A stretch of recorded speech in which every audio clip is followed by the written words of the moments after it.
Well, hello there, ladies and gents. I'm Tammy Sipniewski, your crypto queen. Thank you so much for popping by my channel. And this Friday night special is going to be off the hook because it's happened once again. Another project has said they're going to be listed on a top tier exchange and it doesn't pull through. And I'm talking about, of course, Lilly Finance, stupid Lilly Finance. Let's read the official announcement that Lillian Finance put out earlier today, just 1 hour ago. They took the whole day and didn't say anything, but they just said this an hour ago. Listing update. We want to let everyone know that due to unforeseen delays, we will not be listing today. Once we receive a new date, we will pass along the news. Let's be patient together. We're going to make it. What a load of crap. That right there is absolutely freaking humiliating. So let's just take a little recap back, okay? Let's take a stroll down memory lane to see, oh my God, how did we get here? So a few weeks ago, there was to be a big, huge announcement for Lillian Finance. So all of these people got together on Ryan Patrick's channel and they're, woo, woo, what's the big news? What's happening? Come to find out, they say that Lillian Finance is going to be listed on Coinbase, like one of the tippity top exchanges ever. And they are going to be listed on Coinbase. Now, normally you have to have a certain amount of holders. You have to do a certain amount of volume every single day. You have to be established in the space.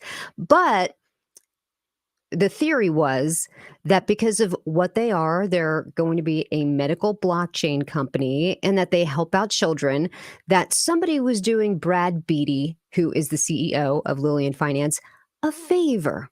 They were kind of tipping their hat to Lillian Finance and just going to let them on Coinbase just because, they're helping the children. Everybody likes to help the children, right? Everybody wants to help children. Well, they kept saying listing December 9th, December 9th, December 9th. And looks like December 9th came. This morning, everybody was sitting around waiting with bated breath. Nothing happened. And finally, an hour ago, they put together that announcement. Let's not forget, Saitama pulled this with KuCoin, Terrarium pulled it with Binance, and now, Lillian Finance with Coinbase. So another one that pulled it, but you know what? They really don't get that much crap about it was Vault Inu. Remember when Vault Inu said that they were going to be listed on crypto.com? There was this big, huge thing.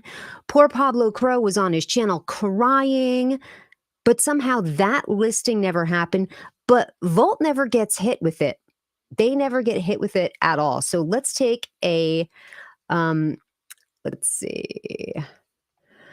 What's up, everybody? Welcome to the channel. Welcome to the channel. Now, I don't know if it's going to wind up being a rug pull, but it's bad. I mean, don't get me wrong. This is absolutely horrendous. So for those of you who maybe perhaps were not in the space, let's see what Maddie's saying. Brad need of jail. Oh, I got to put my glasses on. Maddie's funny. Brad need of jail. Use sick children to scam. He needs a punch in the face. Yeah, I think that can be. He needs a punch somewhere. We don't know if it's in the face, but he definitely needs a punch somewhere. I mean, you guys, these guys have cojones the size of coconuts. Look at the header for their token has Coinbase splashed across it. But what I pointed out in my video that I put out just a few days ago saying, yeah, I don't think that this Coinbase listing is actually going to happen. And I laid out, what's it called? Little things, little nuggets and evidence. I showed the evidence of why I didn't think that this was going to happen. And it was tangible evidence. There was no way this was going to happen, right? When you go down their Twitter thread, they're not saying they're being listed on Coinbase. They're retweeting people doing tweets of their listing on Coinbase. So a few weeks ago, there was like a live stream from a bunch of influencers. Ryan Patrick was on. I think it was on Ryan Patrick's channel. He had Believes on there. He had that other guy, what's his name? Cool Crypto was on there. And they're like, yep, we got it. This is going to happen. There's going to be a Coinbase listing. It's happening. Now, of course, Twitter blew up with people on different sides with their opinion, right? One side was pro Coinbase listing. One side was, this is bullshit. It's not going to happen. There will be no Coinbase listing. And of course, there was people that were floating between both sides. They're like, you know what? I don't think it's plausible, but what if this is true? Like, what if maybe somebody owed this dude a favor somewhere or something happened and he got an in? And it just didn't seem right. And once again, I'll point out my evidence to you guys. But before I do that, this is so bad. Let's just take a little peek at what their chart is doing right now. Oh, I have to share that, right? You'd like to see it with me, right? So believe it or not, they're only down about 50%, which, I'm surprised at.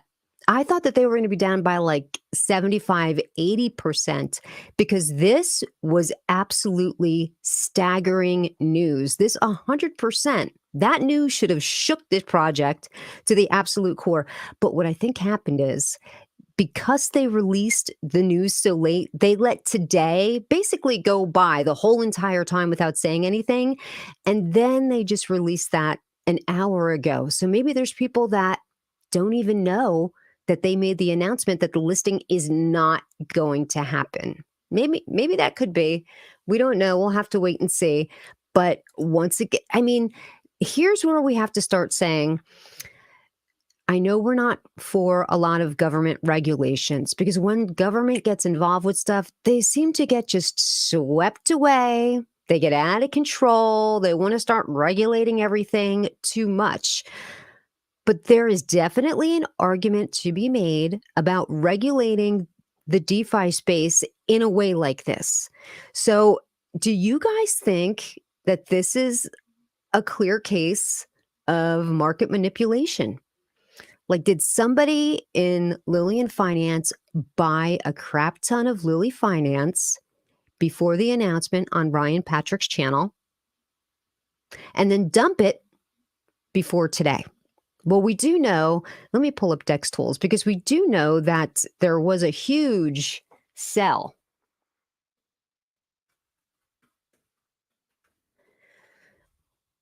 So if we go to Dex Tools, Dex Tools is much better with CoinMarketCap,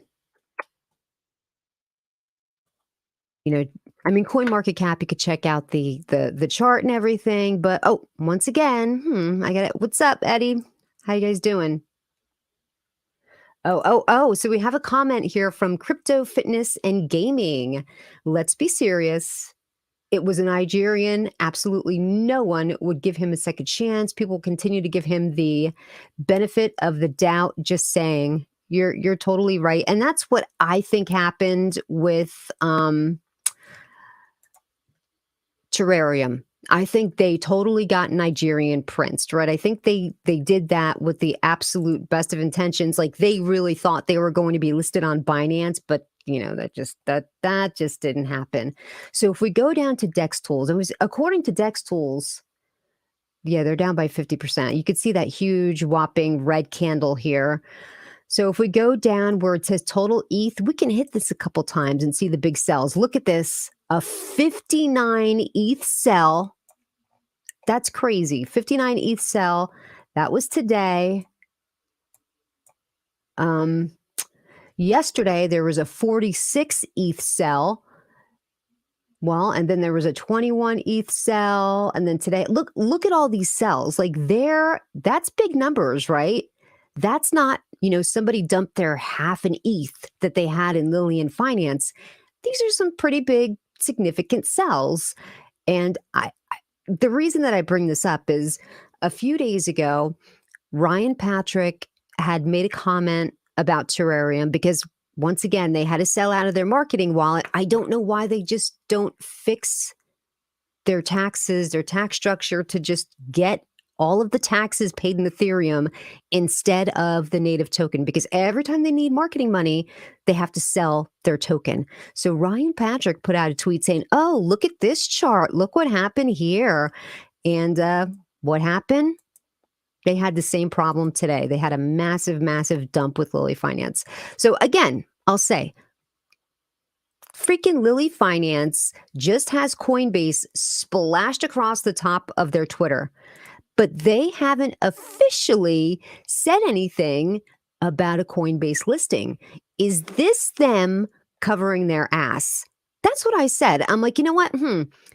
If I had a project and it was going to be listed on Coinbase, I was granted special favors because I helped children and all of this, and I'm going to be listed on, I would have had that pinned to the top of my Twitter. I would have had it splashed all over the website. I would be tapping people on the strangers on the street saying, "Hey, I'm going to be listed on Coinbase." Brad Beatty never came out and said they were going to be listed on Coinbase. He sent out the influencers to do it. Ryan Patrick believes was out there. That other guy, Cold Crypto. Now listen, when you're an influencer, and this is why I don't blame any of these guys. When you're an influencer, you are at the mercy of whatever project that you're representing. Now, normally when you hear there's going to be a big, huge exchange listing, it's normally true. Not so much in DeFi, but like any other project, if they're saying, "Hey, we're going to be listed on Coinbase," they usually get listed on Coinbase. It happens. But are they to blame? I don't think so. They can only go by what they're being told. And if you watch that live stream with Ryan Patrick and Believes, like they 100% believed it. They had made follow-up videos. They had been tweeting about it. Like they were super pumped that this was going to happen. Again, I'll say, if you go to the Lillian Finance Twitter page, nothing about it. If you go to Brad Beatty's own Twitter feed, as a matter of fact, let's do that now. Let's go on over and see what Brad Beatty said, because he never put out anything. And I think that, he just doesn't want any breadcrumbs left behind in case didn't I hit that? In case he gets, hit up with some kind of lawsuit, he can say, "Well, you know what? I didn't say it. They said it. They said it." So 10 hours ago, he says the 13-year-old inspiration leading cryptocurrency, and I guess this is just, has nothing to do with the Coinbase listing. He does retweet a tweet from Ryan Patrick talking about the Coinbase listing. Nothing. Brad Beatty does not put out a single thing saying on his Twitter feed, "Hey, guess what? We're 100% going to be listed on Coinbase." He's just retweeting other people's tweets. And I think that's a clear way for him to cover his bases. It gives him, if he's ever called in front of a judge or a jury or a mediator or a panel of people, he has plausible deniability. Do you see anything on my Twitter feed? I never said that. Those words never came out of my mouth. He could even point to the influencers and say, "You know what? They're the liars. They're the ones that said that. I never said that. Maybe they did this to pump. Maybe they bought it." So we're going to have to wait and see what the word is officially, but I don't think we're going to hear from this dude. "Oh, I'm deleting the rest of YouTubers and only watching you." That's very sweet, but you know what? Like I say, you can't really blame them because you're sort of at the mercy whenever you're representing a cryptocurrency. Like, why would Brad say this to them? It's crazy. I like Believes, but not agree on many things too with him. I am moderate on his channel too. Maddie's all over the place. Well, I did invite a few different people. So let me tell you, I invited, of course, Bobby Crypto Granny, because she's always hilarious, always giving her Bronx point of view. I don't know if she's going to be available because this was like last minute thing. We all knew that they weren't going to list today, but we didn't know that they were going to announce and be like definitive, not happening. And I also sent out an invite to Tequila Pete. So for those of you who don't know, Tequila Pete was somebody that's he does website diagnosis, and he's got all of these um I guess degrees, right, on like keeping your website safe and all this stuff. He kind of went out after Clear Cryptos for a little bit, but then once he realized that Clear Cryptos wasn't a scam and it was actually pretty good, you don't hear from him about Clear Cryptos anymore. But now he's going after Lily Finance like with a vengeance because he believed that it was going to be listed on Coinbase, and he put out a few tweets that were very positive Lily Finance. Now, this is not something that this guy usually does. So today, after it was obvious the Coinbase listing was not going to happen, freaking Tequila Pete was all over Twitter saying, that's it.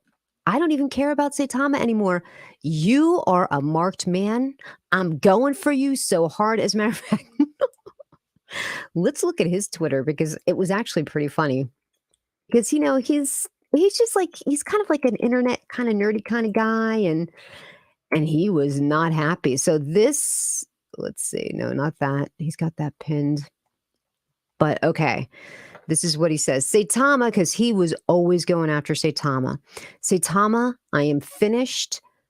There is no way this Lillian Finance frauds will ever get into healthcare as long as I have a say. They are my new project. Barney, you market manipulation POS. This was yesterday. Now that we're shaking out the quick buck gang out, I know I said I wouldn't because of ethics and morals, but I'm getting some ETH together. So this is that guy, Barney, who is the CTO of Lillian Finance.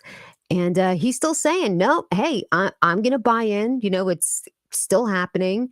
And he put out another tweet about them. Effing clowns, look at my post. Told you to wait. You guaranteed me it would be announced simultaneously. You effed with the wrong dude. So I guess, Tequila Pete kind of was saying to them, even if you are being listed on Coinbase, isn't it true that Coinbase should be the first to announce it? Because that's always the thing. That's one of the reasons that tipped people off about Terrarium and why the Binance listing wasn't true, because normally the exchange always makes the announcement. No matter what happens, the exchange has to make the announcement, I guess, because of market manipulation. I guess there are rules in place that say that they have to do it. That was one of the reasons that made me suspicious about Volt, because Pablo had made the announcement that Crypto.com listing was coming for Volt. And I was like, Pablo, who told you to announce that? And he's like, Voltoshi told me to say it. And I was like, okay. So, but you know what? Volt just kind of slid under the radar. Nobody ever called out Volt for not being listed on Crypto.com. So they really got lucky. It's like they had kind of like a bulletproof vest on when it comes to that Volt. But anyway, nope. Lily Finance, I think, depends on how you feel about it. But I think they're pretty much done, right? I don't think there's anything that this team is going to be able to say that's going to salvage the situation. The Binance listing from Terrarium killed Terrarium. After that, Terrarium was never the same. Anybody that was like into Terrarium after that happened, they're like, listen, yeah, they're making an exchange, but this was a huge F up, and I don't trust them anymore. Like, that was too big of a mistake to make. And a lot of people got out of Terrarium, and it basically killed the Terrarium project. Now, I'm still in Terrarium because they're definitely going to be an exchange. They're opening their Indian exchange or whatever on December 26th. The US is going to follow, I think like 8 weeks after. So I'm like, I might as well hang on for this. Do I think it's going to be another crypto.com? I was kind of hoping it would be, maybe years and years and years and years and years down the road. It has the potential to be. But I mean, they've got to start making better decisions as far as just what they do, how they announce things. It's like these projects are so unprofessional about how they go about making big, huge announcements. This never, ever should have happened. Well, we know why they announced it first. They didn't, because Coinbase was never going to announce it because there was no Coinbase listing. Just to remind you, I put out a video a couple of days ago saying, yeah, I don't think it's going to happen because Coinbase has a Twitter feed that's called Coinbase Assets. And you are able to see which cryptocurrency projects are going to be listed on Coinbase if you follow this assets feed. And a week in advance, they had mentioned that they were going to list a few different projects. Let me go to the bottom here. I think it was around the 29th. They said that they were going to be listing, here we go. They were going to be listing Avgachi and Lighten Tree. That was a week in advance. And then a week later, they were listed. So, you know, if you're like an averagely smart, intelligent person, on December the 3rd, you would have assumed that that Coinbase assets would have had an announcement that said, hey, guess what? We are listing Lillian Finance. In a few days, you'll be able to start to deposit Lillian Finance onto Coinbase and, getting ready for the trading of that particular that never happened. And I looked up these different projects that were being listed on Coinbase, and they were all doing millions of dollars of volume worth of trading every single day. Their projects had been alive for a few years. Oh, and by the way, they're on all of the other big exchanges too. KuCoin, Binance, somewhere on crypto.com, OKX, like all the big ones, Huobi, all the big exchanges these other projects were on. What made anybody believe that simple little Lillian Finance, that's V2, by the way, that they were going to be listed on Coin? It was a complete pipe dream. Did any of you guys buy into Lillian Finance for the pump? Because it would have been obvious that, if somebody was looking, well, we know somebody definitely was looking to scam. They would have had to make money right away. Let's go back to that. Let's go back to this one, to their chart. So let's see. Over the past month. So this right around, no, it was not 11/18 that they made the announcement, was it? I don't think so. So we already see a big bump over here. Could it be that whoever was putting this scam together started to buy in right about here? Or maybe it was. I'd have to go back and look at Ryan Patrick's channel to see when. Let's do that, shall we? Let's look at Ryan Patrick's channel. He's going to hate me. And listen, I don't have anything against Ryan Patrick or believes or anybody that said that, because like I say, are they really to blame? No. You want to believe what your people tell you to believe, because I think he is a paid person. Here we go. Videos.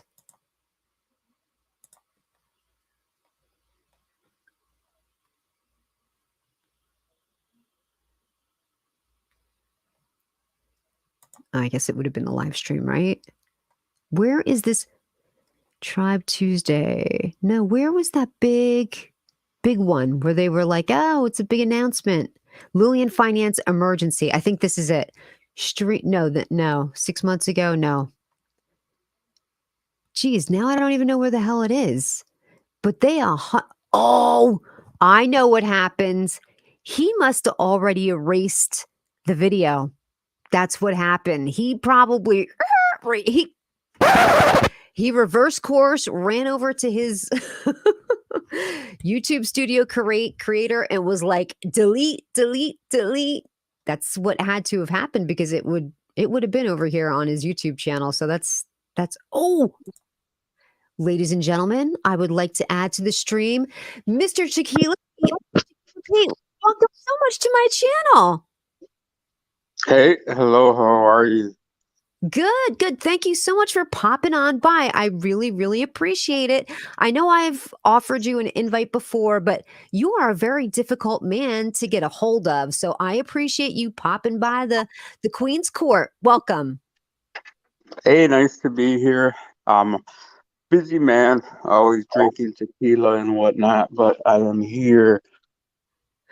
Well, Tequila Pete, what a shock that you're drinking tequila. I would have never seen that coming. Awesome to have you. Tequila Pete, Thank you. I know you've put out some pretty saucy tweets when it comes to Lily Finance. You're upset.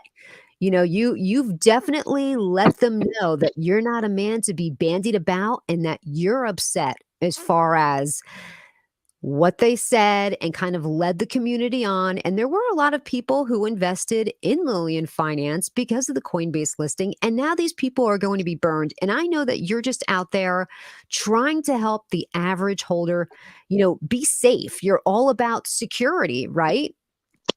So I'm in healthcare, right? I've been in healthcare for over 25 years. I started as a clinical engineer and then moved and traversed my way up to cybersecurity. I've been a director for over 15 years. And so when I hear companies that are trying to get into the medical blockchain, I get excited. And so I support them, give them the benefit of the doubt. And so Lily right now is one of the pioneers of medical blockchain. So yes, I took a liking to them and I supported them for sure. Right. And I think a lot of people took that very seriously because we know that blockchain is going to be the future for everything, especially when it comes to healthcare. It only makes sense when you consider, people are on these different medications and the different tests that they have. It would be awesome. Let's say if you're on vacation over in Europe and something happens to you, you collapse on the street, the doctors over in Europe would be able to pull up your file on the blockchain and see what medication you're on, what kind of tests you have, who your doctor is. Like all of that would be made possible because of a medical blockchain, right? Yeah, absolutely. And you nailed it on the head. I mean, I had an experience with my daughter, and I think blockchain has. At the end of the day, it's not only isolated and specific to cryptocurrency. It has a lot of endeavors that gear towards retention of files, right? So with smart contracts, you can have the ability to secure files, right? And you nail it on the head. X-ray images, for example, in the form of an NFT.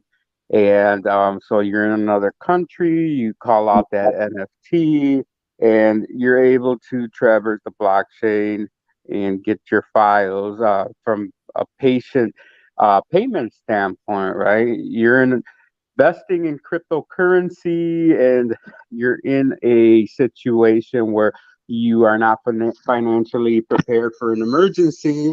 So now you got to tap into your cryptocurrency. So, I mean, there's so many benefits to it. And so I get excited. And with Lillian Finance, right? I'm an early investor. I was an investor since day one. I followed them. And when 3 months ago, I saw the charts start rising. I heard about them, getting their patents ready. I said, you know what? These guys mean business, so let's proceed. And so forward to today, let's go back a week when the announcement was made, right? Yeah, Pete, And may I ask you a question? When officially did they make that announcement? Do you know? Was it late November? it was last week, Jesus, Wednesday, I do believe. Okay. Wednesday or Thursday. I don't remember the date. When I want to say Wednesday or Thursday, because on Monday of last week, when I said I'm going to support Lillian Finance because medical blockchain, I reached out to a dev and I said, "Hey, dev, I see that you're publicly stating that you're going on Coinbase. I support that. Are you sure?" "Oh, we're 1,000,000% sure. We have been working with them for months." And then I said, "Okay, when are you announcing?" "According to your tweets, it's going to be announced on this date." I can't remember. I want to say it was a Wednesday or Thursday of last week. And they confirmed.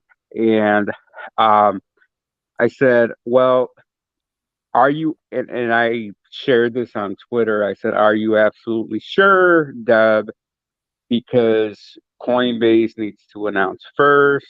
They said, "Oh yeah, yeah, we got that all under control."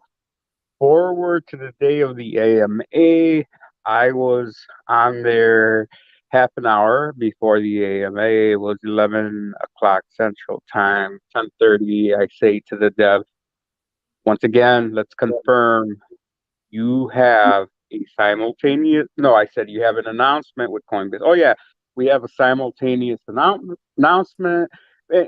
So at 11 something, they had their AMA and they announced it, and I didn't hear Coinbase and I didn't see it. At 11:30, I go back to the dev and I said, "Hey, what the hell's going on here?" I said, "This is a stupid move. You don't just do this." And they're like, "Well, they gave us permission, blah, blah, blah." I said, "These investors, they know the routine. You're going to lose a lot of investors." And they said, "That's not a fact." And I said, "Hey, I've been doing this many years. It is a fact. They lost a lot of investors. A lot of people got hurt." And then at 3:40 p.m., and this is all on my Twitter, I came back and I said, "See, I told you so." So I went off on them. I said, "This is stupid. You don't do this. This is rookie, and you just don't do this." And I know from conversations that they wanted to postpone the announcement, but I understand it was Barney, the CTO, who decided to move forward. After that announcement, they started seeing a decrement in investors, and I went back and I told them, "How can I help you remediate this?" I said, "I am in cybersecurity, right? In healthcare, we deal with these situations all the time." I said, "Phishing is a real scam, right? And how do we go back to our investors and tell them you got scammed?" "Well, we didn't get scammed. It's still happening." And this is despite Coinbase listing agents saying it's a scam. Um, and they said, "Hey, Pete, this isn't a scam. We're going forward." Well, let's not go forward with any dates. And once again, they insisted on going forward with the 9th, which is today. Um, and I gave them the benefit of the doubt. And so they kept publishing and sharing that the ninth, even up to yesterday. I have screen captures from Telegram where they're saying, "Oh, no, no, it's going to happen the 9th. I'm buying. This is unorthodox, but I'm buying." So people are buying. And so my thing is, people bought their hard-earned money. They utilized, and they bought at 5. They bought at 4, and they saw all these drops, right? And to me, that was unacceptable. So I gave them till today at 5 p.m. When Coinbase closes, and nothing came about. And so, yes, I'm upset, right? I'm upset. So let's say they get posted on Coinbase on Monday, Tuesday, Wednesday. I don't care. The fact of the matter is, you've heard a lot of people, man, and there's ethics, and you need to learn from other past prior community experiences, right? For you, Right, $100 is nothing, but for others, it's a lot, right? This right. isn't a game. Don't play with people, right?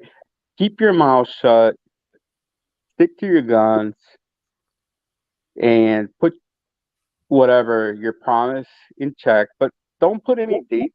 Don't commit anybody because you're just destroying people, right? And so to me, um, yes, I am disappointed today. Um, I have backings of everything I've stated, right? Because I try to help them, even when I thought it was a scam. I try to help them, and just recently they apologized and said something beyond their control, and they can't deliver. But man, come on, So here we are.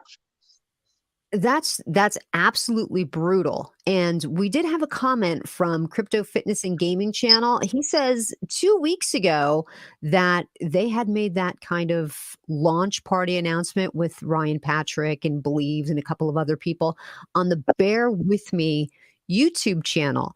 Now I pulled up their chart that was over on CoinMarketCap, and we can see that, you know what? If you're looking at their chart, it was more than 2 weeks ago where there was a huge pump in the price that was back in mid-November. So something could be said that, you know what, Pete, maybe there was market manipulation there. Maybe people that were on the inside started to buy prior to this announcement, knowing that that announcement was going to happen and that would cause the price to pump significantly. Because we know, listen, it always has to be the exchange that makes the announcement first. And I kept checking the Coinbase assets listings. That's where they're going to list what they're listing on Coinbase.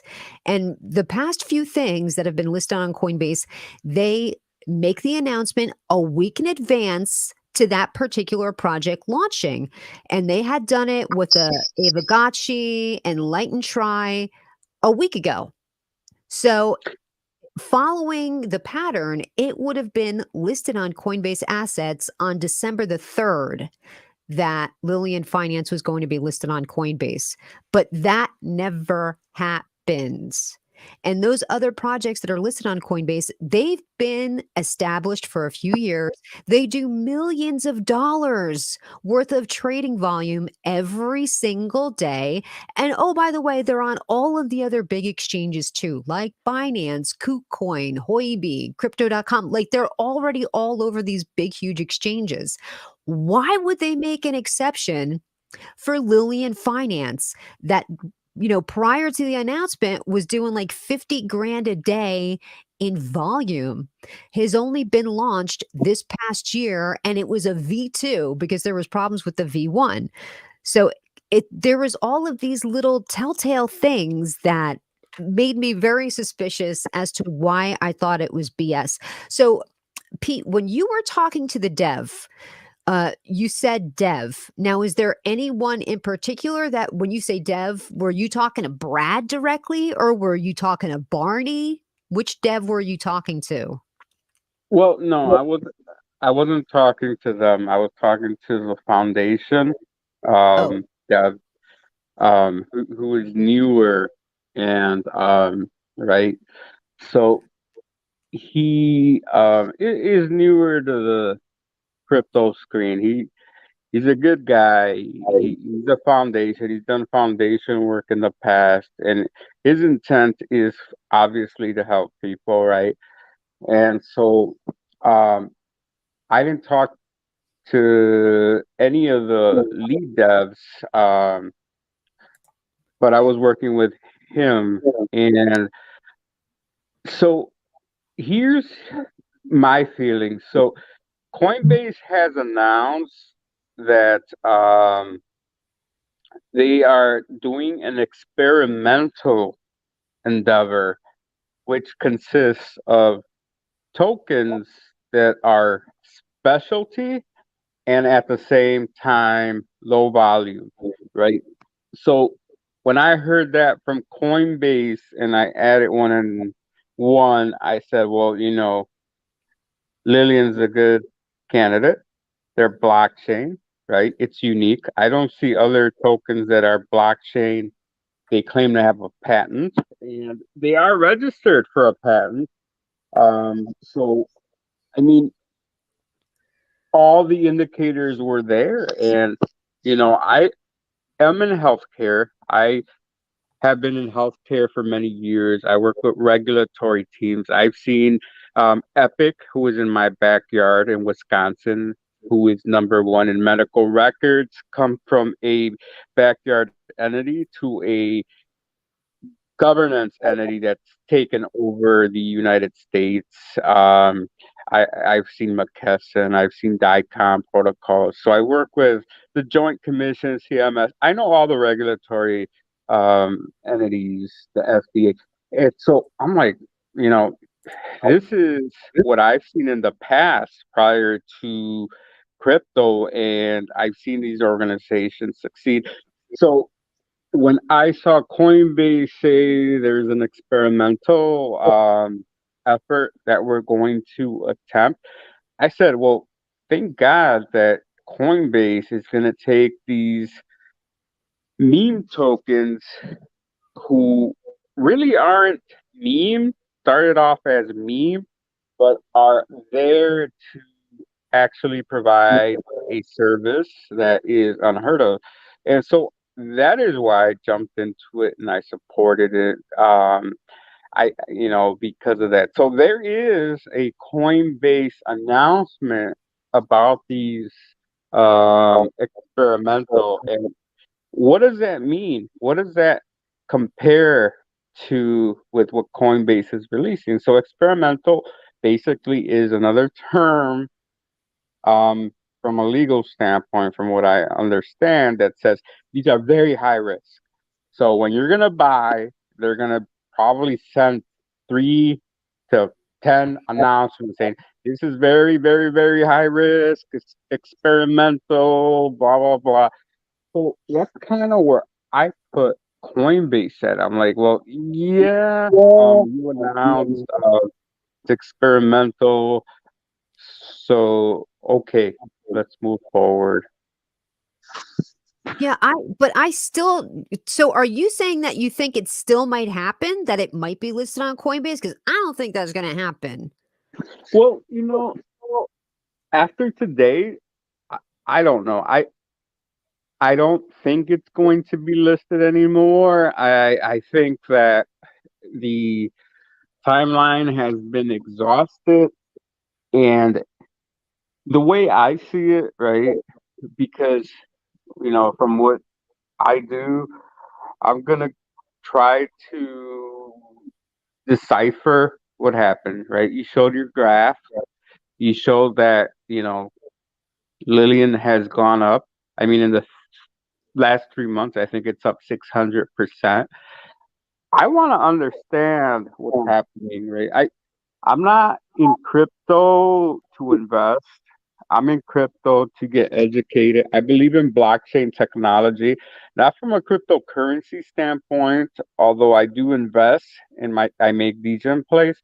I'm in cryptocurrency because I want to learn about solidity. I want to learn about blockchain. I want to learn about vulnerabilities, right? Because I believe, once again, like you said originally, there's a lot we can do with blockchain, not necessarily crypto, from a medical standpoint. And I'm here to exploit, understand what the vulnerabilities are. So with this and what occurred, I want to know why it pumped, right? This is what I do, right? To me, I'm sad to say a lot of people got hurt, but I'm excited because I have APIs, right? I don't go and do one wallet at a time. I have software that will help me analyze a bunch of wallets, a bunch of transactions. I don't know, 1,000 transactions in 2 minutes. So I want to learn how this plays into the big scheme of things. I want to register the wallets that you see they're peaking. I want to know how they relate to the dev wallets. I want to understand the ecosystem. And if I see anything malicious, I'm going to publicize it. I mean, it's only fair, right? Right. So if this was something that was orchestrated for financial gain, that's going to come to light. This is what I do, right? And so um, I don't want to say that I'm excited, but I'm excited because, man, I want to use my tools. Right, you wanna dig in and get to the bottom of it. I think, like terrarium, they got Nigerian princed. I think somebody probably reached out to them and they fell for it. They probably buttered them up with language like, "We like what you're doing as far as the charity goes in blockchain in the medical industry. You guys are on the forefront of that, and we'd love to have a project like this on Coinbase," a and they probably bought into that. Like, they got Nigerian print is what I think happened. Now, obviously, I don't have any proof of this. I'm just thinking, So you know what? Past is prologue, and this is exactly what happened to Terrarium. They got I conned. I don't They think really so. thought they were putting money to get into Binance, and they made the payment, and that was that. But, I once again, I'll just reiterate, there's no reason why Coinbase wouldn't follow, even if they were allowing this very small project to be listed on their top tier platform, their top tier exchange, why they wouldn't follow the regular protocols of, hey, we have to make the announcement first and we have to go through all of these different steps, because they did get in trouble with market manipulation. And that's why they have this, the Coinbase assets listing along with the blog listing, to because people got fired and everything, because people from Coinbase were finding out the tokens that were going to be listed, and they started buying them before the public, and they were making money that way. So I think they have to filter it this way, according to what the rules are, being that people got in trouble and they were sued and everything. Why why why wouldn't they follow that regular protocol? So it just made me feel like, you know what, something is off. All of the projects that are being listed they are pretty much the same, doing $1 million worth of trading each day. But I just got a bad feeling from it.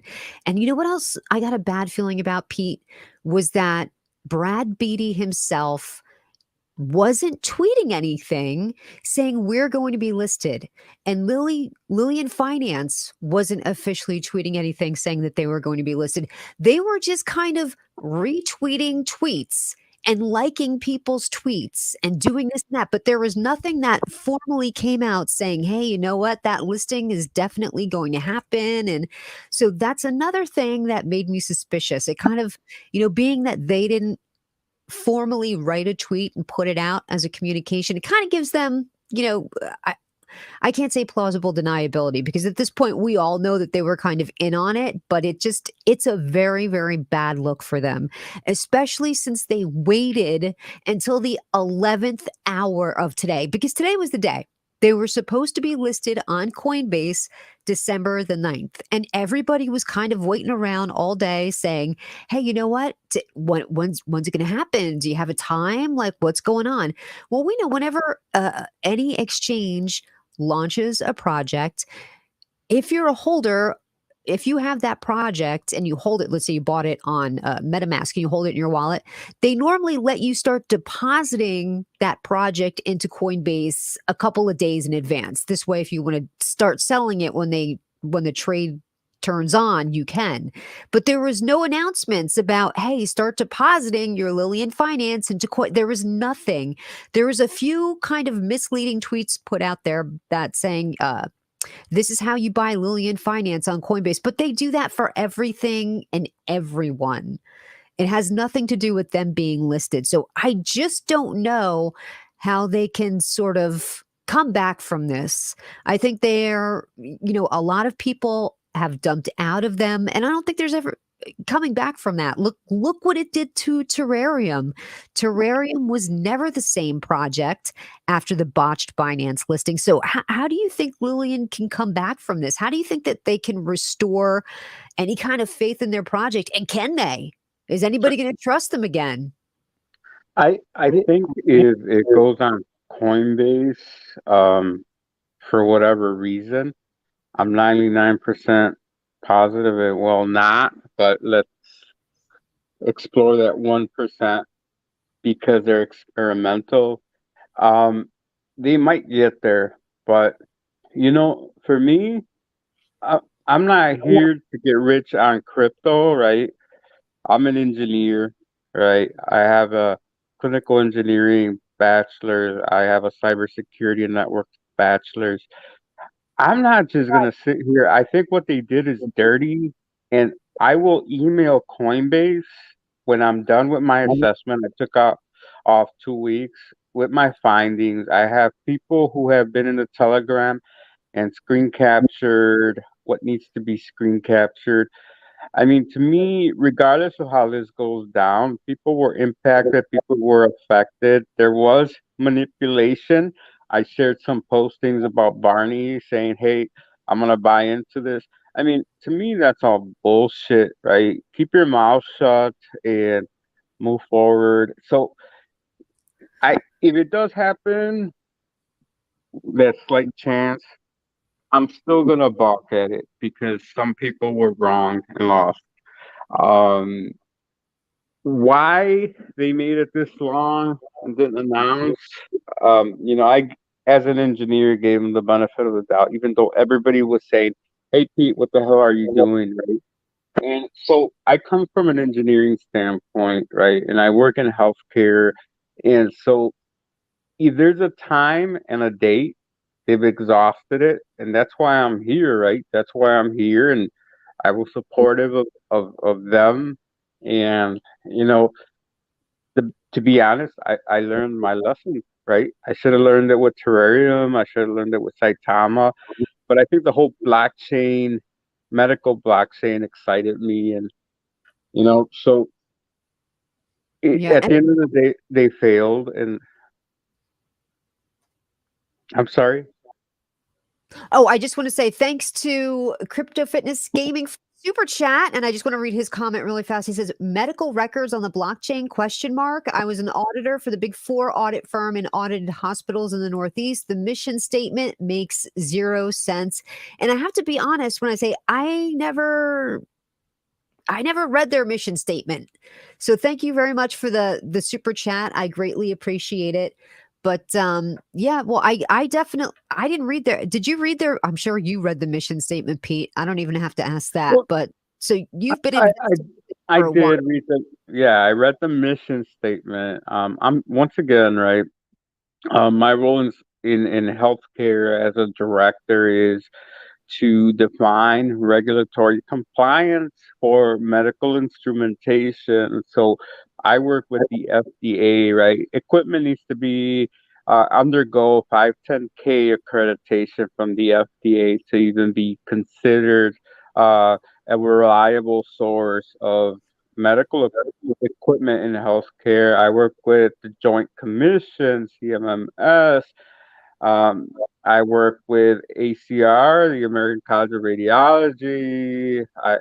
I work with all these entities and we define protocols. I'm on the board for cybersecurity, which is what I do to ensure that HIPAA compliance is observed. And man, I've seen these entities manifest from a backyard endeavor to a full grown enterprise like Epic, right? So I've been there, I've seen it, and some of these mission statements are weird and bizarre. And uh, at the end of the day, Lilly Finance, right? Barney, their CTO. I mean, I took offense to it early on. I don't like the fact that Barney is a CTO, right? He had a computer repair shop in Texas, right? And so I work with CTOs who have double majors, right? Have doctorates.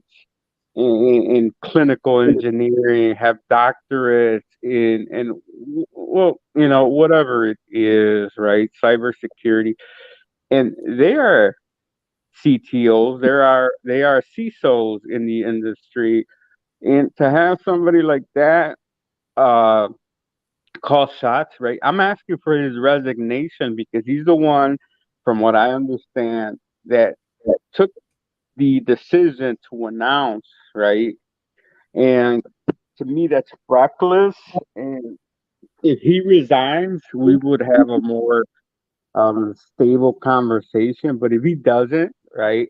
Like I said, I've taken 2 weeks off. I'm gonna decipher the peaks.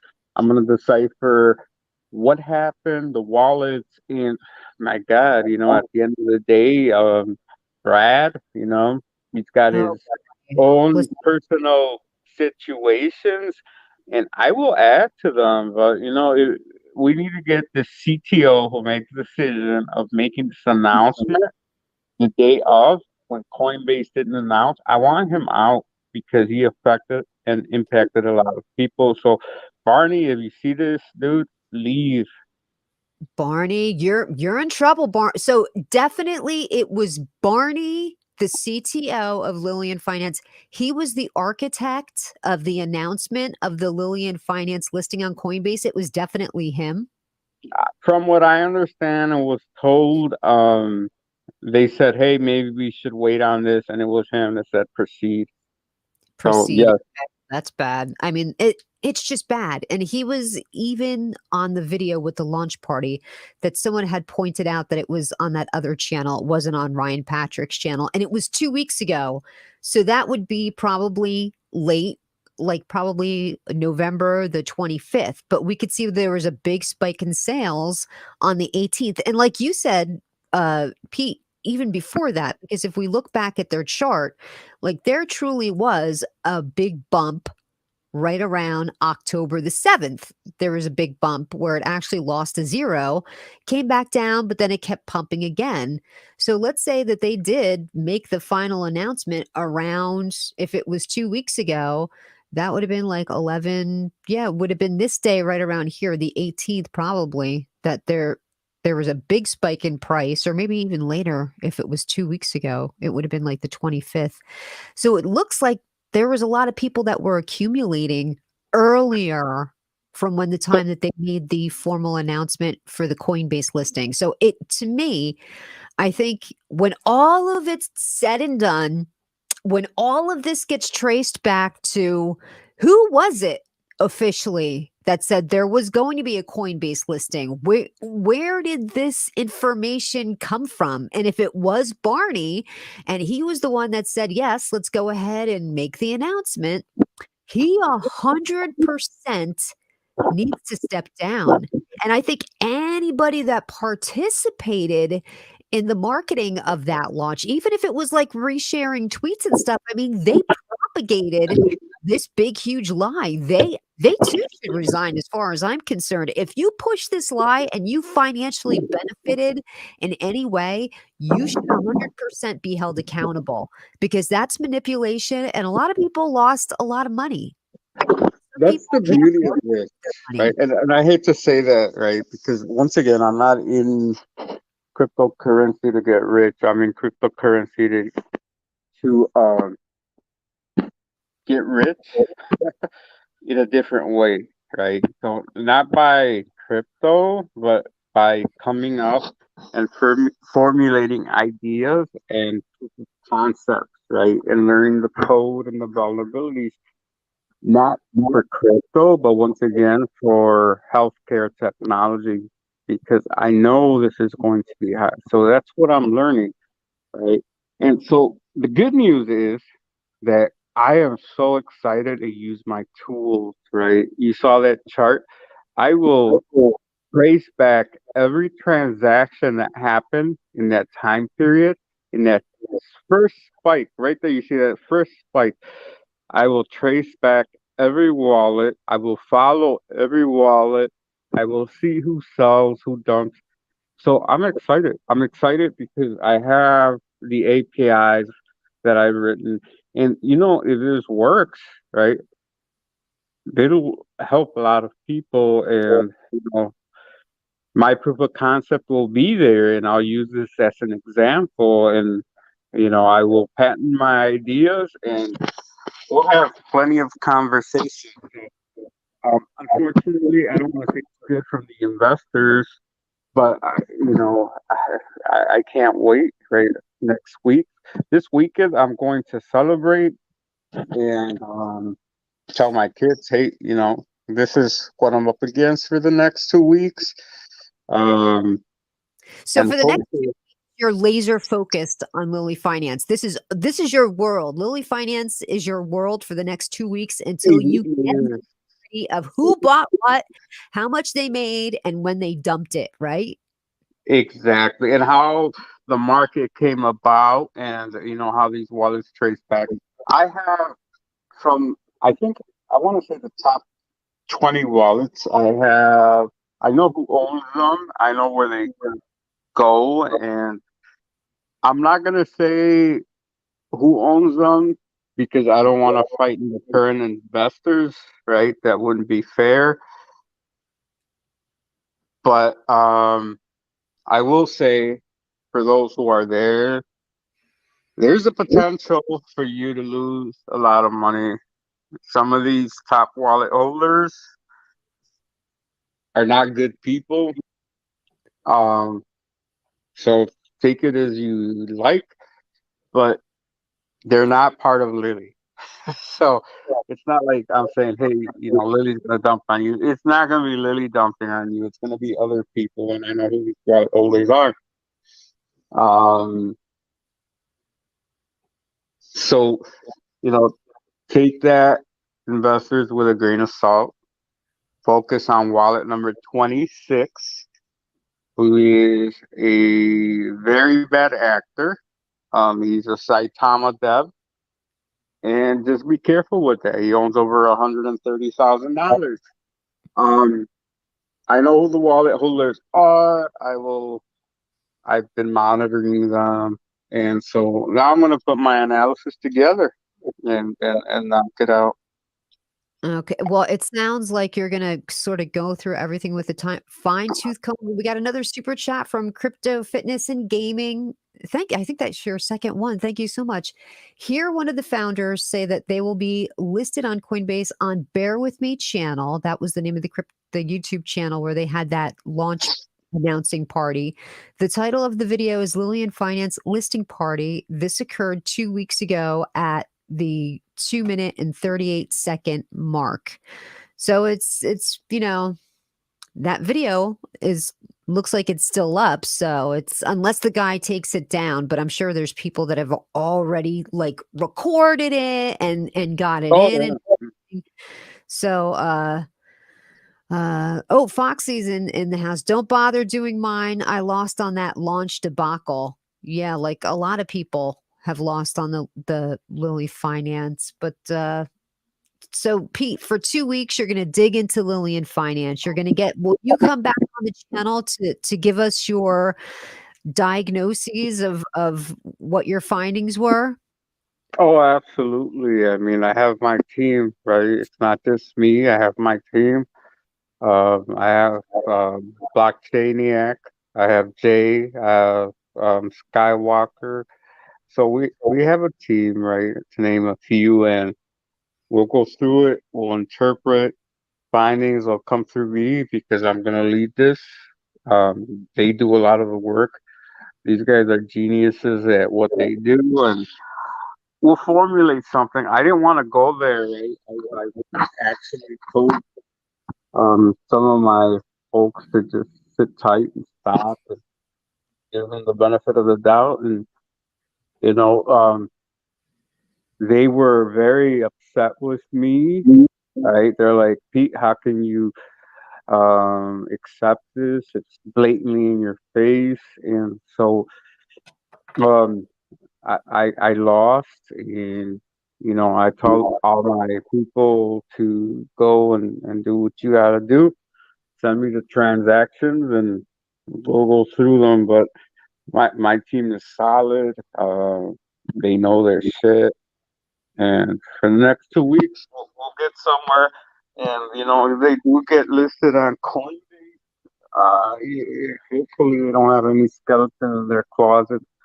I want to know that chart you put up. I want to know who bought, who sold, and I'll have that information. I mean, yesterday when these things were selling, as they're selling, I'm recording wallets, and once again, thanks to the beauty of API, I can move transactions. 10,000 transactions in 2 minutes, right? I'm not sitting in the back of my chair going through each one. So Right. Well, we do have exciting some stuff. information from a commenter here. Mr. Cryptic says, "Bear with me, dumped his Lily 3 days ago."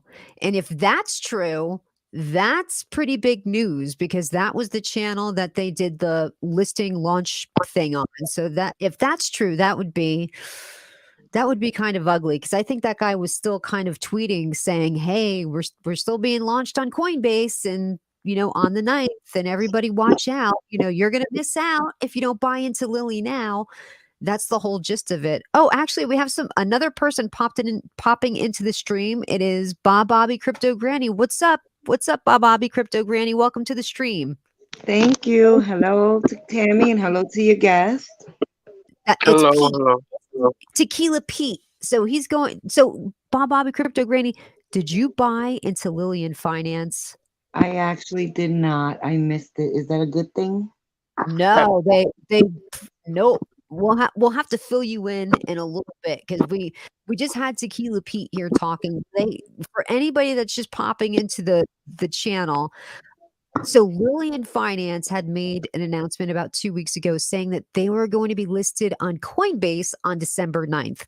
Now, there was a lot of people saying, like me, saying, "I don't think it's going to happen." And I kind of laid out my reasons why I didn't think it was going to happen. They just didn't follow the normal protocol of being listed on Coinbase. It was very suspect. They don't have the money to do it. Their trade volume very low. They're relatively a new project. And of course, it didn't happen. So this whole time they've been pumping it, say, "Oh, well, we're going to launch on Coinbase," and then not too long ago, so they waited this whole entire. Oh, so Pete just dumped out. Okay. Well, Pete, in case you watch this back, thank you very much for joining the stream. That it was awesome to have you on. But yeah, so they didn't launch on Coinbase, and there was a lot. Oh, he popped back on. Oh, we thought we lost you there for a second. I was saying, Pete, you were awesome. Thank you so much for coming on and giving us your knowledge about what's going to happen when you do the diagnosis of who bought what and when they dumped it on us, and probably that's how we're going to know that they knew when they knew it. Because if they really believed that there is a Coinbase listing imminent, you're not gonna dump your tokens 3 days before it goes on So, Coinbase. so yeah, so I will tie every wallet that bought that day. I will tie it to every sell that has happened. I will be able to map it to a pump and dump algorithm. Oh yeah, this is exciting. This is exciting for me. And like I said, right, I'm here to learn and um, come up with remediations to scams. And I'm not going to get rich in cryptocurrency. I'm going to get rich in uh, developing a solution for this. I'm backwards. So you're gonna get rich in technology, the diagnosis of Exactly. the scammers of cryptocurrency. Yep. Hey, Pete, maybe we're gonna see you testifying on the Hill one day. How exciting would that be? Well, I mean, I've participated in a few unnamed analysis for big tokens. I've doxed myself with the SEC. So you might see me, right? I'm here once again to protect the investor. I'm not, if I was looking to get rich, I would have gotten rich a long time ago. I'm here to get educated and keep learning, right? That's what I do. Totally. Totally. Well, Pete, I really appreciate you coming by the channel, and I look forward to having you back when you have dug through. And I know you say it's going to take about 2 weeks to go through it all, but I would love to have you back anytime you want to come back and pop on the Crypto Queen channel. We'd be more than happy to help you. Have Well, you? yeah, thank you very much. Let me go back on Twitter and We'll give them take care help, of Pete. that. Tequila Pete, ladies and gentlemen.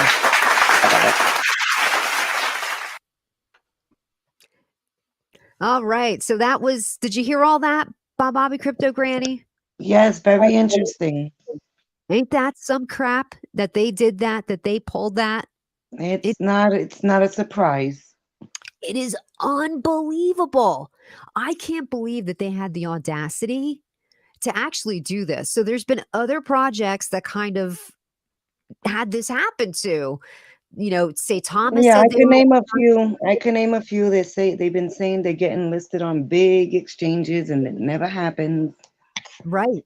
Right. And so we're kind of long in the tooth. We've seen these scammers come and go, but they tell people, hey, we're going to get listed on this big. Oh, Maddie B says hi, by the way. I don't know Hey, if you can. Maddie. What's up, Maddie?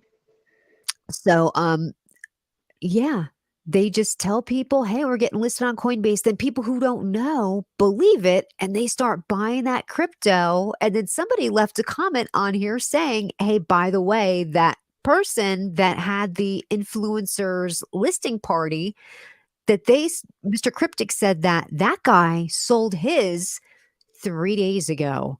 Now, if you believe that that token or coin is imminently going to be listed on Coinbase, you're not selling your token. Definitely not. Definitely not. They knew Listed. something.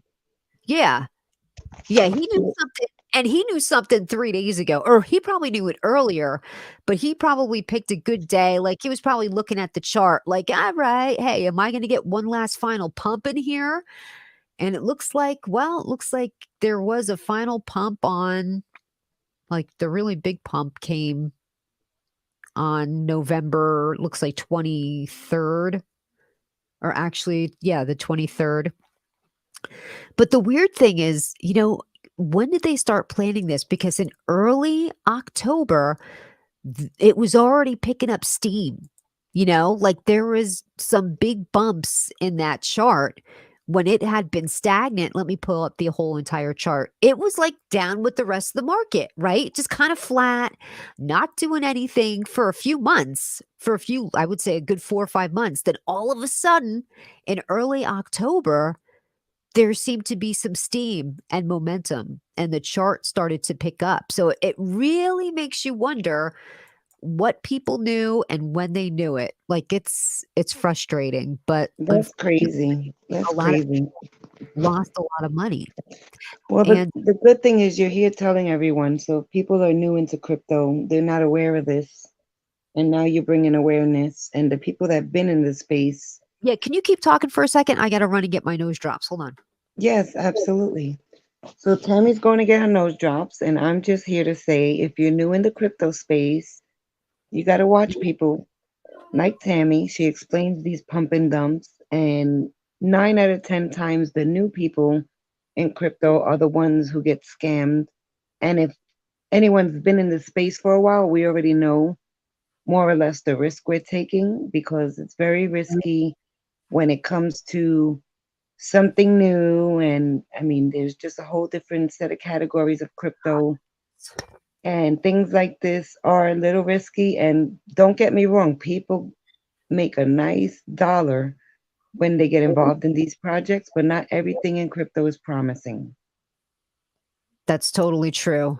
And thank you for talking, because if I don't, my nose started to get clogged up. If I don't have nose drops at least once a day, my nose totally gets plugged up. And it's just been a crazy week, in DeFi and the market in general. Oh But man, it's like a movie. Everything that's going on with crypto and Twitter and like the whole world is just unfolding in front of our eyes overnight.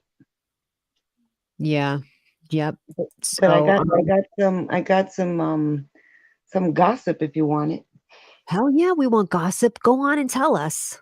So the other day, ever since the FTX thing, I've been like hitting up Ben and asking him, BitBoy, how much did you get paid? How much did you get paid? How much did you get paid? He finally responded to me. I And saw you he, tweet that he finally answered you. yeah, so he responded and he said he didn't make any money. I don't believe it, but he did respond. He said he didn't make no money from FTT or FTX, and that he had $500,000 invested in it, but he did pull out before the dump. Now, Wendy O and David Gokhshtein, however you say his name, I've Mhm. been asking them the same question since the FTX stuff unfolded, and they blocked me. And you've seen that I posted it. Right. So I'm gonna call them all. I'm gonna call them all out until they respond. Because the truth is, Tammy, you've been called things. I haven't been called anything yet because I really don't promote anything that's being paid. Like Richard Hart ain't paying me. Mhm. Charles Hoskinson's not paying me, and Mhm. Ripple definitely don't have me on their payroll. And those are my three babies, you know. Right. But the truth is, when they call you out, what do? You get on and you respond, correct? Right. Mhm. Like you're a scammer, Tammy. You're a scammer. You're gonna get on here and be like, "Crypto Granny." No, I'm not. And I got paid, and I disclosed that, and that's the end of the story. But these people say it's not my fault.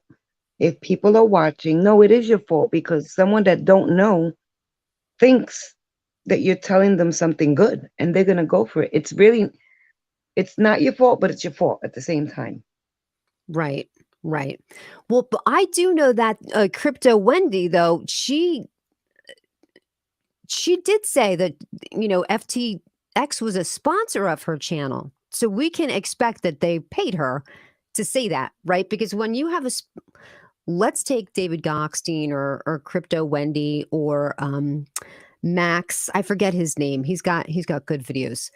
When they are sponsored by somebody, and Max Maher is his name. Was sponsored by FTX. When they have channel sponsors like that, like when I do a video, I turn my ads on because then I get ad revenue from YouTube. When they play ads Right, on my channel, I make money from that. right, Um, when they have sponsors like FTX, they don't turn the ads on. So you don't have to watch their videos and skip through the ads. So normally when Max was being sponsored by FTX, he would take a break in the middle of his video and do like a 20-second spiel about who his sponsors were. And he was very open and honest about FTX being a sponsor. I know she talked about FTX being a sponsor, but we don't know how much. Is that what you're trying to dig into? Find out exactly how much money she was paid? No, I really don't care. But the thing is, it's like when Gemini and Voyager crashed, I posted the video of Wendy O telling people, "Don't worry, go to FTX. Your money's safe there." Like she was Oh, just she said stuff making like it all that. Yeah. all beautiful. And so now you lost your money in Celsius and Voyager and Gemini, and here she is because you don't know any better. Your camera went out. She's like, Oh, "Go to FTX. It's safe." BitBoy has a video where he said, Sam Bank Freeman, anything this guy touches turns to gold. He loved Sam Bank Freeman a year ago. right, right. And now he's this, A he's lot. that. And Yeah. I mean, because he was deemed like a wonderkind, yeah, but and he, from day one, like you already know, my husband, he's like my he'll tell me, we'll speak about what we're gonna do, and we do our thing. But he always said, somebody gotta be backing that kid. Like he's seen it. Like there's so many powerful people behind him. He's not in jail, he's not gonna go to jail. I mean, if anybody's waiting for him to go to jail, I mean, I really don't think it's gonna happen. yeah. Well, I think he's going to end up going to jail. But right now, what does the US arrest him on? Like he's not even in the United States, and we know like you got to charge him with something. And if there Well, are no laws really or regulations in cryptocurrency, you've got to give something to you have to write their warrant up for something. Like look at this Elizabeth Holmes and Sunny Belwani. These people got like a dozen years in prison, and they stole, they took from investors like $200 million. That's nothing compared to what. Yeah, you be a billionaire one night and the next day you're broke. Isn't that something? So we have to wait and see No, I exactly. really don't think he's gonna go to jail though, honestly. Because now tonight I was hearing from like 2 or 3 different sources that he's gonna save FTX. That he's going to save it. Yeah, I don't know how, and I don't understand either. Maybe you can explain this to me and the viewers. There's still a dollar amount like on FTX and FTT. That How is always that? happens. Look what happened with the Cell token after Celsius paused withdrawals. Right. There were two gens, and you know what? It's the short squeeze. People want to hurt the bigger, like what happened with GameStop. There's going to be that short squeeze. People are looking to hurt the bigger people, and it's stupid. I don't see any reason. And maybe there's going to be some people that believe that Sam can save FTX because what the narrative and the position that he has been taking was that as far as he knows, FTX US is solvent. It's totally solvent. Like if they wanted to open it up for withdrawals, people could get their money out. There was like Binance, right? Binance has Binance and Binance.us. So it's a completely separate thing for the United States. It was one of the other foreign exchanges that supposedly had the problem, but he believes that .us is solvent and that people could take their funds out. Look, we don't know. We're not going to know until we see the post-mortem. We need to see numbers and we need to see how big their deficit is. How many Bitcoin are they short? How many Yeah, they Ether? said they were counterfeiting the Bitcoin also. That's crazy. That's It's crazy. bananas. It's bananas. And where was the money stolen from? Because we do know that there was a hack, a big hack, so that people were telling people, don't even log on to your FTX. Get it off your phone, because if you log into it, something could happen to your device. Yeah, Like they were that's how saying bad it the hack was, that back door. Why was that there? That was there so that he could trade funds from FTX and smuggle them into Alameda? Like, why was it there? How did you not know about it?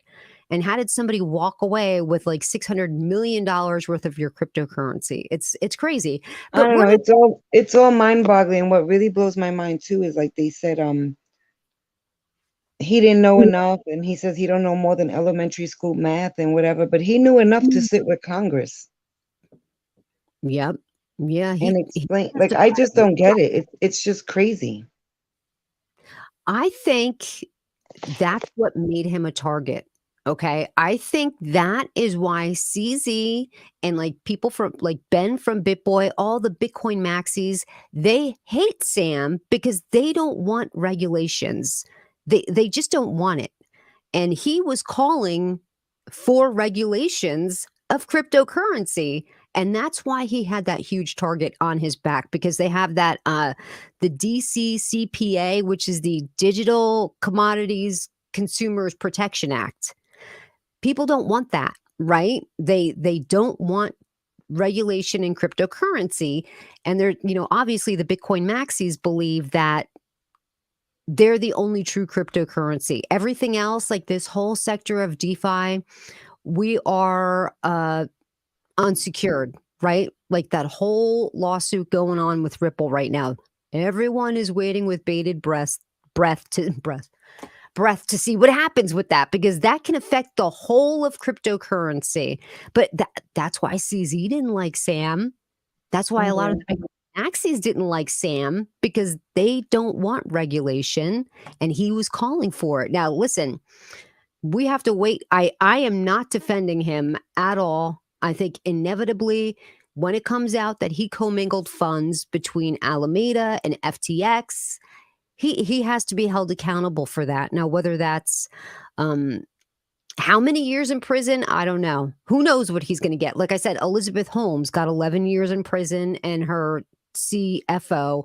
Yeah, but she wasn't working with Sam Bankman-Fried's parents and everybody they know. Unfortunately, though. She came from a wealthy family that was connected, pretty connected. But you're right. No, she wasn't a Bankman Free. Look, I don't know, but I know if it was me, my ass would be in jail already, and so would you. Yeah. No, I mean, it's very true. Like They when it would they comes, would find they would find a way to get us out of the Bahamas and get us. But maybe it's a good thing. Maybe it's a good thing. We'll get rid of all the bad projects, all the bad exchanges, and boil down to what really matters in crypto. so what do you think of this rumor that it was SBF that took down Terra Luna? I believe it, and I believe he took down ICP too. Let me tell you why I don't believe it. Okay. This whole rumor now came about because Do Kwon has come out and said he's pointing fingers at SBF saying, yeah, it's him. Obviously, Do Kwon was the big boogeyman in the space when the whole Terra ecosystem kind of collapsed and took down the rest of the market with it, right? That was all on Do Kwon. It was his fault. But now that SBF it's his turn, he's pointing at him.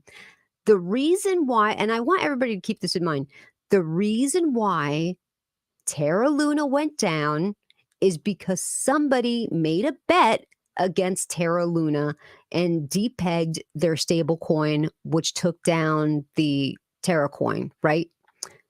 Whoever did that did it to make money.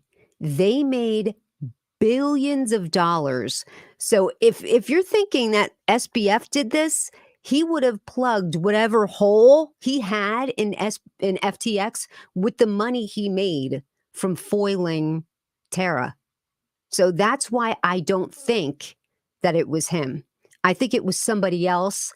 I think, there's rumors that it's people that are connected to Circle. I don't know if that's true, but I mean, in the end, I honestly I don't know either, but I don't know. But I was just looking in your chat in your comments, and someone said, I mean, I know they have ties, but someone said, I don't know if it's true, that Sam Bankman-Fried's mom, not only does she know her, but that she's Hillary's attorney. oh, is she? One of Hillary's attorneys. Yeah, I'm sure Hillary has a ton of attorneys. No, Well, I know she don't have one. Professors, I think, at Harvard, right? Aren't they Harvard professors, the parents? Yeah, and they're no longer But they're teaching. not all the biggest donors. But what do you mean? What I mean is, Oh no, yeah, got a lot of attorneys, but they're not all the biggest donors. right. And they're the biggest donors she got. That's attorneys. Did you hear? No, what did he say? He's saying that Sam Bankman-Fried's parents, they're the biggest donors. The attorney donors are his parents, like the biggest. Okay, yeah. So that's where it all boils into. What we don't talk about here is politics. Right. Yeah, listen, they're all dirty. I don't care what party they are, they're dirty. Yeah, you're We need right. to have term limits, 2 terms, and then your ass is out of there. People shouldn't be sitting in their seats 20 and 30 years. It's disgusting. They should serve 2 terms like the president, and then you leave, and then you're gone, period. Because any more than that, like, Schumer and McConnell, those guys have been sitting there since they're young men. Yeah, they overwelcome their stay. And they owe a lot of favors to a lot of donors. Everybody got to go. We need to clean up the house and just get some new people. Yeah, 100%. And If we're gonna be effed up, we might as well be effed up on a new schedule. Yeah, people need to get out and vote, but that's the problem. 50% of our republic doesn't participate in voting, like our most basic fundamental right as a democratic republic is voting, and people just don't do it. They really don't. And here we are in the situation that we're in, that these people are sitting in their chairs for 20 and 30 years. When you think that they've been sitting there for 20 and 30 years, how many favors that they owe to big corporations, big pharma, big oil, all of these people that are war hawks. Well, look at Nancy Pelosi with the inside trading. Yeah, or anybody. All of them do insider trading. And they're all not supposed to, but they do it and they get away with it because it's not you and me. Yeah, it's not just any one party, that's the thing. It's all of them. They No, all you're right. I agree they with you. all do it, and they all need to go. They are the number one reason why wars are started in this country. When we were hit on 9/11, they were already rolling out a map of Iraq. Knowing that it wasn't Iraq that hit us, it was Afghanistan, they were already decided to go to war with Iraq because they knew it would make billions of dollars for the huge militarized industrial complex. And that was one of the big things that FDR and Truman were warning about, the military industrial complex, and how that they were going to take over the government and we were going to be beholden to them. And it's true. Yeah, If when there's war, there's money. if you are probably a politician that's retired, you get health care for the rest of your life. It's ridiculous. And then you go and work for these big, huge defense contractors, Oh yeah, Boeing and all these people, Lockheed Martin, making crazy money. yeah. Maybe It's against the law. when You there's war, there's money. politician. They paid you for your votes. That's BS. They shouldn't do that. They got a nice retirement package already from their seat. They should just go and live in a log cabin somewhere the way it should be. Yeah, you're right. They should go live in my bug out shelter. Yeah, and your bug out shelter. Is that where you are right now in the bug out shelter? Tammy, I actually just got home. There was so much traffic. I'm back in the city. But when I seen your message, I was like, you know what? I just got out the shower. I was like, I'm gonna call her, but I'm not gonna go on camera because I had that long ride and I'm like, I got my hair, like I just came out the shower. So I was like, let me call her. Let me Mhm. get on just to, jump on and first of Well, all say hello. I appreciate you very much for coming on, especially after that long trip. I hate traffic, especially Thank coming you. into the city, and there's Oh nothing my worse than God. city traffic. When you get to the Bronx, that trip is longer than the trip from upstate. Mhm. And you Just gotta be to get- sharp as a tack when you're driving in the city, people. I don't know if you guys have ever driven in Manhattan. You have got to be sharp as a tack because cars come out of nowhere. There's no, nice people in the city. They don't let you merge nicely. Nobody waves you in. No, they It's like cut. playing Frogger. Yes, that's exactly what it's like. You literally take your life into your own hands when you try to merge in the city. Yeah, it's no joke. If anybody's in the New York tri-state area and it's Christmas time, don't even try to come into the city unless you come 3 hours early. Or you take the train. Yeah, that's actually a better. But you can't even get on the train now. It's so bad. They're stabbing people, killing people. They just found somebody in the East Village dead on the platform. I mean, this city's like it's like the 80s again. It's crazy. It is crazy. It's It crazy. all boils down back to the politics. Yeah. Well, and it also boils down to poverty, right? And also drugs. Oh yeah. Drugs. And how many drugs are on the street and the drugs that people get addicted to. And, there's a whole argument to be made about the big pharma and how they got people addicted to Oxycontin. And when they took that away from them, people had no choice but to go to stuff they could afford that Did you they see could what go they're to. doing with the fentanyl and all that now? That's terrible. Yeah. There's so many fentanyl overdoses. I mean, Yeah, people, there's kids in the schools. Last week there was a few. I believe it was middle school kids. There was four of them. I'm not even sure, something 4 or 5, and they overdosed on fentanyl in school. where was this? I don't know, but you can look it up. It was sometime within the past week. It was on the news. It was crazy, and they were little kids. I'm talking about, I think between 11 and 14 years old. Oh my gosh. So Yeah, middle it's very school. scary. It's just everything's scary. We could stay here and talk about scary things in crypto and scary things in the world. Yep.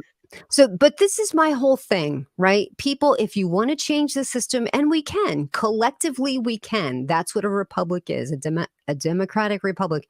You have to get out there and vote. You have to exercise your privilege of voting and just go out and do it. Don't complain about things if you're not voting. That's what upsets me the most. People, they yell and scream. They don't like this one. They don't like that one. You ask who they vote for. Like, I don't believe in it. I don't vote. My vote doesn't matter. Your vote does matter. Your vote 100% matters. Joe Biden only won by 47,000 votes. And that's it. So your vote does matter. If you think it doesn't, you're wrong. George Bush won his election by like 500 votes back in 2000. So your vote does matter. So please get out there and start doing what you're supposed to be doing. Okay, so let's talk about a little more cryptocurrency. So that's why I don't believe SBF did the whole collapse of the Terra ecosystem. I just think Do Kwon wants somebody else to point at and be like, yeah, it was his fault. It wasn't me, people. I didn't do it. Because if it was him, he would have come out a long time ago and saying, you know what? Everything collapsed here because of Sam Bankman-Fried. And we know CZ doesn't like Sam because he's calling for the regulations, but because, Sam also kind of embarrassed CZ. Do you remember when he did that? So Sam got CZ to invest in FTX, and Sam was looking to get licensing in a bunch of different countries like Singapore. So in order for FTX to be operational in Singapore, they had to make sure to file paperwork, and you had to show proof of your investors, and the investors had to show proof of how they got their money, how they became rich enough to invest in this FTX. So Sam reached out to CZ and he's like, hey, man, you've got to fill out this paperwork so that we can get our licensing going in Singapore. And CZ kept dragging his feet. And finally, Sam's like, dude, you've got to do this or else we're not going to get licensed in Singapore. Like, what are you doing? So Sam decided to just buy CZ out of his shares in FTX. And he did that. I think he bought him out. It was some insane amount. I think it was like $200 million worth. And That's crazy. But he paid it in FTT tokens. So he gave CZ all of those FTT tokens. So when CZ released that tweet saying, hey, you know what? There's some things I don't like, and I'm about to sell out of my FTT tokens. It was actually not legal for him to even sell those tokens because they were supposed to have first option to buy them. As a matter of fact, there was a tweet that was put out. Who responded today? It was, it was CZ. CZ said something, and Sam responded to him with like, well, yeah, you weren't even supposed to do that. So let's pull that up so that we can see it. When was this, today? Yeah, it was today. And Sam kind of responded to him, but I have to find it because I was like, oh, dang, burn. Not that SBF can burn anybody now because, he's persona non grata as far as I'm concerned. I heard he paid Kevin O'Leary $15 million. Which is crazy, right? Because Kevin O'Leary is rich as F, is rich Yeah. AF, and he has his own crypto exchange, right? He has Yeah. Bybit. Okay, so here it is. Here's the tweet. Can you guys see this? Okay. So he outed Kevin O'Leary. He said, it seems 15 million not only changed Kevin O'Leary's mind about crypto, it also made him align with a fraudster. Is he seriously defending SBF? And then he kind of links to a YouTube channel where it shows him talking about him. But don't forget, he's been now longtime friends with SBF and his family and all this nonsense. Of course. Yeah. We exited FTX 1.5 years ago in July of 2021. Since then, FTX invested in a myriad of companies totaling to 5.5 billion, including and not limited to. And he puts out the list of companies. Now, don't forget, FTX is like invested in probably like almost 100 companies, including Sky Capital, Anthony And Scaramouche. Robinhood. Yeah, like he owns a lot of a little bit of this and that. And Right, on but the Robin Hood put out a statement because I was trying to figure it out, and Robin Hood put out a statement saying that he owns shares, so he has no, he's not on the board or anything. So he's just, I mean, I'm sure he got way more than I do, but right, I he's think just a shareholder. He's not on the board. yeah, I So think he owns like it wouldn't 10. affect Robin Hood. No.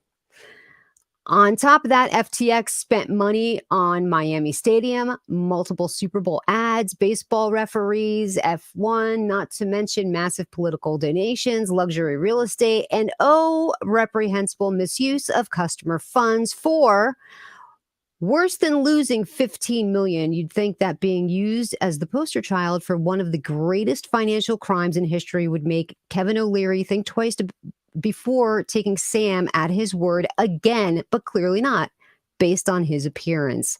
And he links to an appearance that he made on Squawk Box, and he keeps going and going and going. And I mean, he put out like 11 things. And then finally, Wow. SBF responds. He might have. Oh, Richard Hart responded. I don't even know what he put. Let's hit with the. Oh, he just pops open his chair. um, SBF did respond, but who knows where it was. Normally, with the people that you follow, it shows what they responded right away. So it Right. makes me wonder. I bet he deleted it because it's gone. Normally, when somebody does that, the people that you follow, their responses show right underneath it. And it's Right. just, unless And I go I back. Shit. No, I let me go seen your stream the other night with your dirty delete. That was cool. dirty delete. Yep. Yeah, That I was guess awesome. I don't know. Oh, well, Sam had responded something. I don't know what the heck he responded. He responded something, and clearly I missed it. So I thought we were going to have fun reading that. But listen, when it comes to CZ, I don't think CZ is the greatest person, right? He does everything for his own self motivation. He's not doing it to help out you and me. He's doing it to make sure he's the king of crypto. He doesn't care about us. Nobody cares about us You're right about that. themselves. And I think we all know that. So You're yeah, right that's about that. Alameda FTX and the Democratic Party, no years in prison. He was finding the Democrats wake up. Her father was second in command at the SEC. Oh, he's talking about Caroline. Yeah, I mean they're probably all going to, be in some kind of trouble. Who knows what's going to happen to them? I don't know if they're going to wind up going to prison. We just don't know, or how long that process is going to take. Because look what happened with Celsius. They paused withdrawals all those months ago. They've been in bankruptcy and nothing's happened to them. They're walking around free as birds, So it seems like when it comes to cryptocurrency, because it's such an unregulated space, these things can be dragged out for a great amount of time. And who knows when we'll finally get some justice. Because don't forget that Theranos thing, that happened years ago. And she just got sentenced. Oh, and isn't this it's not funny. It's actually pretty sad, but they got sentenced to 11 and 12 years and they immediately didn't get clicked up in cuffs and walked out. Like they got to go home and take care of their issues. Then they'll, go turn themselves into prison. If we got sentenced, they would have slapped cuffs on us and took us right into custody. Oh, So definitely. have a different justice system that you and I, as an average person, will never get to enjoy. They have a Oh no. completely different justice system. They They would usually take us straight from the courtroom, straight in. right. They Yeah. probably won't ever get found guilty. I'm surprised that Elizabeth Holmes and Sunny Balwani were found guilty. I think the only reason she was found guilty was because she was a female. Had she had a penis, she probably would have gotten off with a girl and a whole new group, a round of investors. So let's see. Coffee Blogger says, I knew Lily wasn't getting on Coinbase. Volume and holders weren't there to get in the door. It was the final pump and dump before regulation comes next year for all the shit coins. And I think you're probably right. You know, it probably was their final Yahoo as far as it goes to enjoying a little bit of pump. Because when you look at the Lilly chart, I mean, there was not really a pump. It was flat as all heck until That's early, crazy. and that Did you was see the video I posted about Coinbase telling me they're going to relist XRP? no, they are. I was on the phone with one of the customer service people at Coinbase about the wallet situation. Mhm. Remember I said they kept 10 of the XRP I had on it? Yes. Okay. So it happened to my girlfriend too. And the funny thing is I didn't even remember that I had XRP there. So thank God I had a nice amount. It wasn't my whole bag, but it's just something I've had there. Those one of those stories that you look back and you go, "Oh shit," you know? Right, right. So when I was on the phone with Coinbase, the girl said to me, I mean I played it on Twitter. She said that they're delisting it from the wallet, but they're going to relist it on the exchange. And I repeated myself and I said, so they are going to relist it? She said, yes, we are. That's great. That's good news. Yeah, That but is I really think good no news. matter what with the Ripple, whether Mhm. the SEC, I mean, I think they're going to win no matter what, but whether it is not, if it's deemed a security in the US, it's still not going to stop Ripple from doing what it's doing everywhere else. Right, right. Now, the only situation I think we'll come across is whoever has Ripple and is in the US, maybe you have to move somewhere years, from now and cash out. I don't know. But I honestly have a really good feeling about the lawsuit. Yeah, and we do owe a debt of gratitude, right, to them because it's like they're taking on this lawsuit. Right now, it's just them, but it's going to have ramifications for the entire cryptocurrency market. Don't you think? Because right now, definitely for sure, we know that Bitcoin is really the only one that's listed as not a security, right? Right. So we have to wait and see what the rest of the ERC-20s come in at. Where do you But see the top on Bitcoin? because they are. No, no, They're I know, but I asked you what's the top? What are you calling on Bitcoin during the bull run? oh, the top. Oh, okay. Um, I don't know. I'm gonna have to get back to you because if you look at the patterns, right? If and everybody's been showing that rainbow graph, and then when the bull run comes, like there's always going to be an 85% bump up from the what seems like the previous high. So if the previous high was like 65,000, does this mean that we can get up to like 130,000 this time? We just don't know. But I'm calling a very rocky bottom. I know that people are excited about the market and they think that we're on the way. We're not. We're still going to continue to go down. Like the economy is not improving and interest rates will continue to climb. And like you and I have said before, people are like screaming at the interest rates right now. They think they're crazy high and this is insane and obscene. And when we were growing up, this was the interest rates. Like this is what they were. This is just a correction in the market after it's been like basically 1 and 0 for so long. It has to correct. It really does. Right. So I think that we are going to see a very prolonged bear market. We're not almost out of the bear market.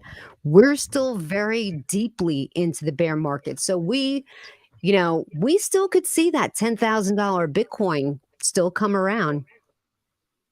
I say 6. That is a bold prediction. You're saying 6,000 for the Bitcoin bottom? Yeah. Wow. What's up, Nick? Thanks for popping by the channel. Geez, that's crazy. That's even lower than I had. I thought 10,000. My 10,000 thing was pretty low. That's But crazy. it's just a prediction. Yep. Just a prediction.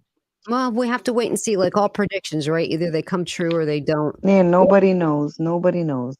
No, we don't, and if somebody tells you 100% they do know something about something, you automatically know to not listen to that person because there's no way that anybody can definitely know. Markets take turns, things happen, there could like, whoever suspected that the Coronavirus was gonna come around? Like, that shifted everything about the country, the economy, and the way we lived, and the way we did business, right? Yeah, Like, changed everything for us, and, things happen in the world that move things, make things happen, and who knows, maybe we'll get something else like that happen again. Like, I can't imagine like, that was bad, like, I know a lot of people who passed away from that. Could I don't even wanna imagine what could happen if there is something that's even deadlier. Like, I can't say the names on my video because they demonetize, right? If you say that's right. why I said Verona Kairos because they demonetize if you say it the other way. But, like, that plague that was over in Africa, that movie with the monkey? I don't wanna Yeah, s but you guys know what I'm talking about. If something like that ever happened, how many people would be affected and how that would change the entire not only the landscape of our country, but the globe because of yeah. how You're highly right. contagious it is and how Well, I mean, something's going on because now they're putting a mandate in New York City to wear a mask again inside, no matter what your status is. really? But yeah, whether you got the poke or not, you have to. They're putting it into effect again. Yeah, it's so catchy. That's why Hmm. I'm done with masks. I don't wanna wear masks again, you know? I Yeah, haven't worn a mask in a while unless I go someplace where I have to wear it, like a doctor's office, you have to wear a mask in there. But, like, right. I'm done with the grocery store, and I won't do it. I'm I done. hear you. I'm done with it. But anyway, I think that's gonna be about it. I've been live for about 2 hours, but Okay, it was so nice jumping on, and I'll set I up a live. Hopefully, we can do something soon. Yeah, that would be awesome. I'd really appreciate that. And thank you everyone that joined in on the stream to listen to us complain about Lily Finance. But we all saw that coming. We knew that that was going to be the case. Well, that's going to do it here for me today. I thank you so much for joining me. And until next time, remember, please take care of yourself, everybody. Okay? Take care now. Bye bye.